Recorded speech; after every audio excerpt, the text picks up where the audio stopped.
ഹിമാലയത്തിലെ മാന്ത്രിക താഴ്വര കണ്ടിട്ടുണ്ടോ? നിങ്ങൾ മനോഹരമായ ഒരു സ്വപ്നം കാണുകയാണെന്ന് സങ്കല്പിക്കുക. ചുറ്റും ആകാശം മുട്ടുന്ന മഞ്ഞുമലകൾ, താഴ്വരയിൽ കിലോമീറ്ററുകളോളം പരന്നുകിടക്കുന്ന വർണ്ണാഭമായ പൂക്കൾ, ഇടയിലൂടെ ഒഴുകുന്ന തെളിനീർ അരുവികൾ. ഈ സ്വപ്നത്തിന്റെ പേരാണ് വാലി ഓഫ് ഫ്ലവേഴ്സ്. ഉത്തരാഖണ്ഡിലെ ചമോലി ജില്ലയിൽ നന്ദാദേവി ബയോസ്ഫിയർ റിസർവിനോട് ചേർന്ന് കിടക്കുന്ന ഈ ദേശം പ്രകൃതിയുടെ ഒരു അത്ഭുതം തന്നെയാണ്. നമ്മുടെ സാഹസികത ആരംഭിക്കുന്നത് ഋഷികേശിൽ നിന്നാണ്. അവിടുന്ന് അലകനന്ദ നദിയുടെ തീരത്തുകൂടിയുള്ള നീണ്ട യാത്രയിൽ ശ്രീനഗറും രുദ്രപ്രയാഗും ജോഷിമഠും കടന്ന് നമ്മൾ ഗോവിന്ദ്ഘട്ടിലെത്തും. പുഷ്പവതി നദിയും അലകനന്ദയും ഒന്നിക്കുന്ന ഈ പ്രദേശം വാലി ഓഫ് ഫ്ലവേഴ്സിലേക്കുള്ള കവാടമാണ്.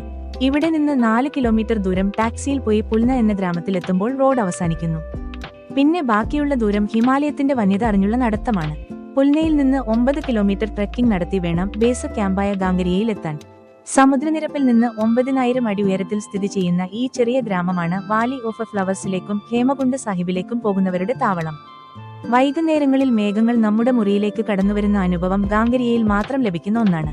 വാലിക്കുള്ളിൽ താമസ സൗകര്യമില്ലാത്തതിനാൽ നമ്മൾ ഇവിടെ വേണം തങ്ങാൻ.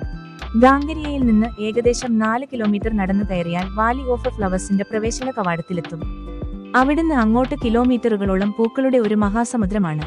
ജൂലൈ, ഓഗസ്റ്റ് മാസങ്ങളിൽ ഇവിടെ എത്തുമ്പോൾ ഹിമാലയൻ ബ്ലൂ പോപ്പി, ബ്രഹ്മകമലം, മഞ്ഞയും ചുവപ്പും കലർന്ന ലില്ലികൾ തുടങ്ങി 300-ലധികം ഇനം പൂക്കൾ വിരിഞ്ഞു നിൽക്കുന്നത് കാണാം. പ്രശസ്ത പർവ്വതാരോഹകനായിരുന്ന ഫ്രാങ്ക് എസ്. സ്മിത്ത് 1931-ൽ യാദൃശ്ചികമായി ഈ താഴ്വര കണ്ടെത്തിയപ്പോഴുള്ള അതേ വശ്യത ഇന്നും ഇവിടെ നിലനിൽക്കുന്നു. മഴക്കാലത്താണ് ജൂലൈ, ഓഗസ്റ്റ് മാസങ്ങളിൽ ഈ താഴ്വര ജീവൻ വെക്കുന്നത് എന്നതുകൊണ്ടുതന്നെ മഴയെ നേരിടാനുള്ള തയ്യാറെടുപ്പോടെ വേണം എത്താൻ. നല്ലൊരു റെയിൻകോട്ടും വാട്ടർ പ്രൂഫ് ട്രെക്കിംഗ് ഷൂസും കരുതുക. ഉയരത്തിലുള്ള പ്രദേശമായതിനാൽ ആൾട്ടിറ്റ്യൂഡ് സിക്നസ് വരാതിരിക്കാൻ ധാരാളം വെള്ളം കുടിക്കുകയും സാവധാനം നടക്കുകയും ചെയ്യുക.